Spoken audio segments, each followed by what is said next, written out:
اس کومپل کو اپنے نام نہاد ناک کو تسکین پہنچانے کے لیے مسلنے پر تل گیا تھا۔ وہ دھیرے سے ایمان سے الگ ہوا اور اس کی جانب سے رخ پھیر گیا۔ ایمان اس کا کایا پلٹ یہ حیران رہ گئے۔ چہرے کے نگور سے ٹپکتا خوف کم ہونے لگا۔ غزنوی نے جو رخ پلٹا، پھر اس کے وجود میں کوئی جنبش نہ ہوئی۔ دوسری جانب ایمان اٹھی اور بے ترتیب دھڑکنوں کو اعتدال پہ لانے کی سیکھ کرنے لگی۔ نظر اب تک غزنوی پہ ٹھہری ہوئی تھی۔ کچھ دیر وہ یوں ہی خود کو اس کے سو جانے کا یقین دلاتی رہی۔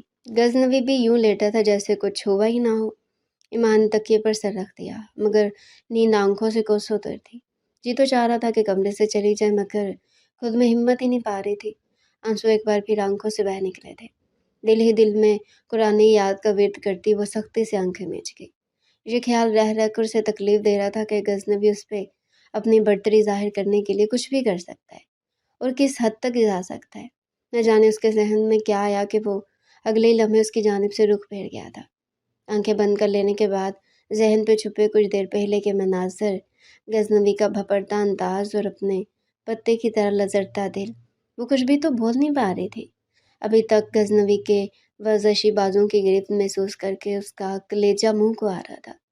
دل ہی دل میں اس نے پختہ ارادہ کیا کہ اسے صبح گاؤں جانا ہے۔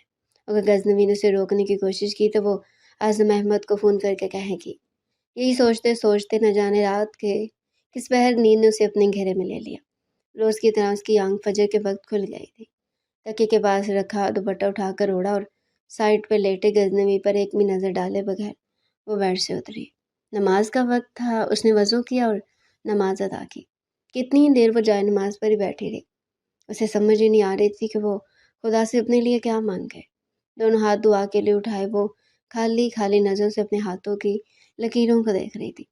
اپنی ذات کے استحصال نے اس کی آنکھوں میں ڈولتی محبت کو تکلیف کے گہرے پانیوں میں ڈبو دیا تھا۔ وہ تو اپنی زندگی میں موجود اس شخص سے صرف اور صرف محبت کی خواہشگر تھی۔ یہ کب چاہا تھا کہ وہ اپنا آپ یوں اس پر مسلط کر دے کہ وہ گھٹن محسوس کرنے لگے۔ تکلیف تھی جو اس کے رگوں پہ میں سرایت کر گئی تھی، اسے بے چین و بیکل کیے دے رہی تھی۔ یہ صحیح تھا کہ وہ غزنوی سے بے حد محبت کرتی تھی۔ اس کے دل میں دھڑکن کی طرح دھڑکنے لگا تھا، اور یہ اس کے اندر پھولوں کی طرح مہکتی محبت ہی تھی جو غزنوی کے دل میں بھی اس کے لیے محبت کی مہک چاہتی تھی، اپنا احساس چاہتی تھی۔ اس کی آنکھوں میں وہ چمک دیکھنا چاہتی تھی جو اسے دیکھنے سے اس کی آنکھوں میں اپنا احساس اجاگر کرے، مگر اس کی چاہت کے بالکل الٹ ہو گیا تھا۔ غزنوی نے اس کی ذات کی نفی کر کے اپنی خواہشات کی خاردار بیلوں کو اس کے طریقوں میں جکڑے وجود سے لپیٹنے کی کوشش کی تھی، جو اسے گھٹن کے سوا کچھ نہیں دے رہی تھی۔ اپنی محبت کے اس طرح پیروں تلے روندے جانے پر اس کے دل کا درد بڑھ گیا تھا، چہرہ آنسوؤں سے تر ہونے لگا تھا۔ یا اللہ، تو دلوں کے بھید جانتا ہے، میرے دل کو سکون عطا کر، مجھے اس تکلیف سے نجات دے۔ دونوں ہاتھوں سے چہرہ چھپائے وہ بے آواز روتی تھی۔ رونے سے دل کا بوجھ تھوڑا ہلکا ہوا تو وہ جائے نماز لپیٹتی اٹھ کھڑی ہوئی۔ اس نے جائے نماز صوفے پر رکھی اور کمرے سے باہر نکل آئی۔ ابھی شاہدہ کے آنے میں وقت تھا، اس لیے وہ کچن میں آ گئی، اپنے لیے کپ چائے بنائی اور لاؤنج میں آ گئی۔ صوفے پر بیٹھ کر دھیرے دھیرے چائے پینے لگی۔ یہاں موجود خاموشی سے اسے الجھن ہونے لگی۔ وہ جس گھر سے آئی تھی وہاں تو ہر وقت چہل پہل رہتی تھی، اور یہاں دن رات گہری خاموشی کا سامنا اسے یوں محسوس ہونے لگا جیسے وہ کسی کھائی میں رہ رہی ہو جہاں صرف اپنی آواز کی گونج سنائی دیتی ہو۔ گھڑی پہ نظر پڑی تو وہ باہر لان میں آ گئی۔ لاؤنج کی بے نسبت یہاں زندگی محسوس ہو رہی تھی۔ پھولوں سے لدے لان میں خوشبوؤں کا بسیرا تھا۔ درخت پہ جھولے لیتے پرندوں کی چہچہاہٹ کانوں کو بھلی لگ رہی تھی۔ ہاتھ میں چائے کا کپ لیے وہ کیاری میں لگے ایک ایک پھول کو چھو کر محسوس کر رہی تھی۔ اعظم ولا کا لون بھی بہت ہرا بھرا تھا۔ مالی بابا بہت خیال رکھتے تھے۔ شام کی چائے اعظم احمد اور عقیلہ بیگم لون میں ہی پیتے تھے۔ اس کا وقت بھی اس کے ساتھ گزرتا تھا۔ شاہدہ نے اسے بتایا تھا کہ اس کا شوہر یہاں مالی کا کام کرتا ہے اور وہ اس بنگلے کے سرونٹ کوارٹر میں رہتی ہے۔ سرونٹ کوارٹر کی تلاش میں اس نے نظریں گھمائی۔ لون کے پچھلی جانب اسے لکڑی کا ایک چھوٹا سا دروازہ دکھائی دیا۔ یہ دروازہ بنگلے کے بائیں جانب دیوار سے ملحق تھا۔ ساری دیوار بوگن و بلیا سے ڈھکی ہوئی تھی۔ اس کی چائے بھی ختم ہو گئی تھی۔ اس نے کپ سفید کین کی ٹیبل پر رکھا اور لون کے بائیں جانب آ گئی۔ سورج کی کرنیں درختوں سے چھن چھن کر دیوار پہ پڑ رہی تھی۔ وہ دروازے کے قریب آ گئی۔ دروازے کا رنگ ہلکا نیلا تھا۔ ایمان نے دروازے پر ہاتھ رکھا، دروازہ اندر سے بند تھا۔ وہ وہیں سے واپس مڑ گئی۔ واپس میں لون میں آ کر اپنا کپ اٹھایا اور اندر کی جانب بڑھ گئی۔ السلام علیکم بی بی صاحب۔ ابھی وہ لاؤنج میں داخل ہوئی تھی کہ پیچھے سے شاہدہ کی آواز آئی۔ وعلیکم السلام۔ ایمان نے پلٹ کر سلام کا جواب دیا۔ آپ اتنی جلدی اٹھ گئی آج؟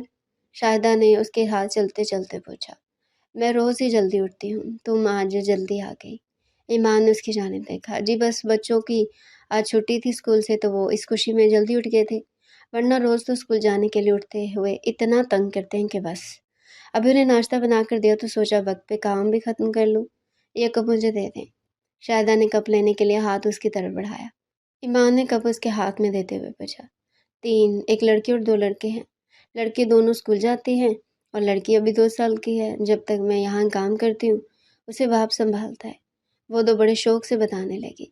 ایمان کو اس کے چہرے پر طمانینت بھری مسکراہٹ دکھائی دے رہی تھی۔ تمہارا شوہر خیال رکھتا ہے تمہارا؟ ایمان نے نہ جانے کیوں یہ سوال پوچھ لیا۔ بس بی بی جی، سکون سے زندگی گزری اور کیا چاہیے۔ وہ دونوں کچن میں داخل ہو گئی۔ ہاں سکون، زندگی میں سکون ہے تو اور کیا چاہیے۔ وہ دھیرے سے بولتی ناشتہ بنانے کا کہتی باہر آ گئی۔ کمرے کا دروازہ تو لاک تھا اس لیے وہ لاؤنج میں آ گئی۔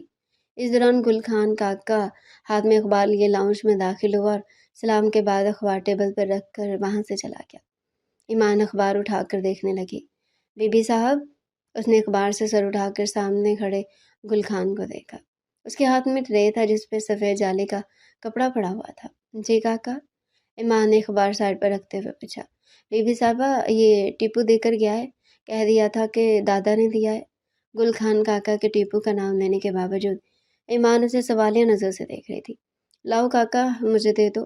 گل خان اسے مزید بتانے لگا تھا کہ اتنے میں شاہدہ کچن سے باہر آ گئی اور آگے بڑھ کر گل خان سے ٹرے لے لی۔ گل خان واقعی چلا گیا۔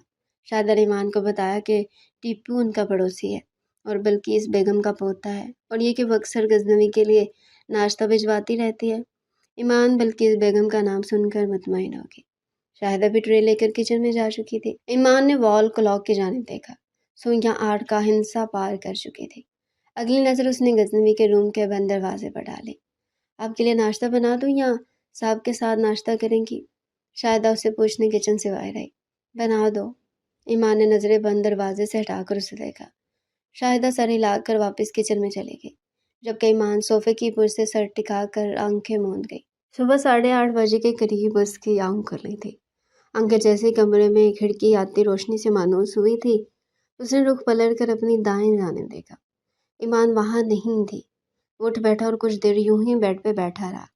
رات کا واقعہ اپنی پوری جزائیات سمیت اس کی آنکھوں کے پردے پر چلنے لگا۔